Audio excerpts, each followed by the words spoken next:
मैं क्या कर रहा हूँ शरोज? आपकी लीडरशिप भी काम सीखना चाहता हूँ। मेरे मशवरे के बगैर बहुत बड़े काम कर चुके हैं। मैं एमन से बहुत आज भी करता हूँ। पहले भी मंग रही हूँ, शादी हो जाएगी। स्टॉप इट माहिन, शादी कोई मजाक नहीं होती। हेलो फ्रेंड, राहिम अब बिल्कुल ठीक हो चुका है। इसे ये तो मालूम था कि शहरोज़ एमन को नुकसान पहुंचाने के लिए कुछ भी कर सकता है, लेकिन ये अंदाज़ा नहीं था कि वो इसे भी मारने की कोशिश करेगा। इसलिए वो अब शहरोज़ की तरफ से और भी ज़्यादा मोहतात हो चुका है। इसलिए जब वो ऑफिस फिर से ज्वाइन करता है तो फैसला करता है कि वो एमन को भी अपने साथ ऑफिस लेकर जाएगा, क्योंकि वो एमन को घर में आफिया और शहरोज़ के रहमो करम पर नहीं छोड़ सकता था।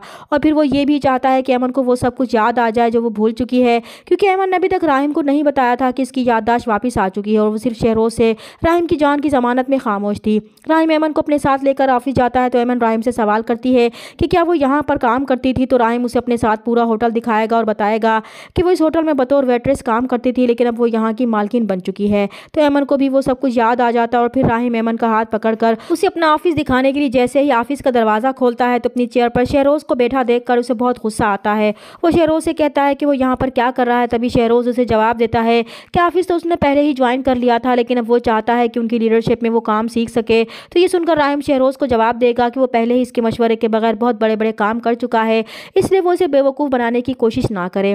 वो इसे अपने ऑफिस से निकाल देगा तो शहरोज़ तिलमिला कर रह जाएगा और अब तो हर सूरत में वो राहिम और एमन को मारने का पक्का इरादा कर लेगा। तो इसी तब जब बात का माहिन के जिम्मे लगाने पर माहिन को बताएगी कि राहिम ने ऑफिस ज्वाइन कर लिया है, तो माहिन फ़ौरन राहिम से मिलने उसके ऑफिस पहुंचती है। तो राहिम के साथ एमन को देखकर तड़प उठती है और एमन के सामने ही राहिम से कहती है कि इस पर भरोसा ना करके उसने बहुत बड़ी गलती कर दी थी और इस बात का पछतावा भी है उसे, इसलिए वो इससे माफ़ी मांगने के लिए यहाँ आई है। वो जानती है कि वो उससे आज भी मोहब्बत करता है। एमन से उसकी शादी एक हादसा थी, इसलिए वो एमन को छोड़ दे उससे शादी कर ले। तो वहाँ मौजूद एमन माहिन की ये बात सुनकर डर जाती है, क्योंकि वो जानती है कि राहिम माहिन से मोहब्बत करता है और सिर्फ इसकी जान बचाने के लिए राहिम ने उससे शादी की है और वो शायद इन दोनों के बीच में आई है। यही सोचकर वो बहुत दुखी दिल के साथ वहाँ से जाने लगती है। तो राहिम उसका हाथ मजबूती से पकड़ लेता है और माहिन को जवाब देता है कि जब एक बार मोहब्बत में किसी का हाथ थाम लिया जाए तो वो हाथ कट तो सकता है, लेकिन फिर छुड़ाया नहीं जा सकता। तो माहिन रोते हुए राहिम से कहती है कि एमन तो इससे मोहब्बत नहीं करती, क्योंकि इसकी पहले भी मंगनी हुई थी, उसकी शादी फिर इसके मंगेतर से हो जाएगी तो हाथ छुड़ाकर पास बैठी एमन को बहुत दुख होगा।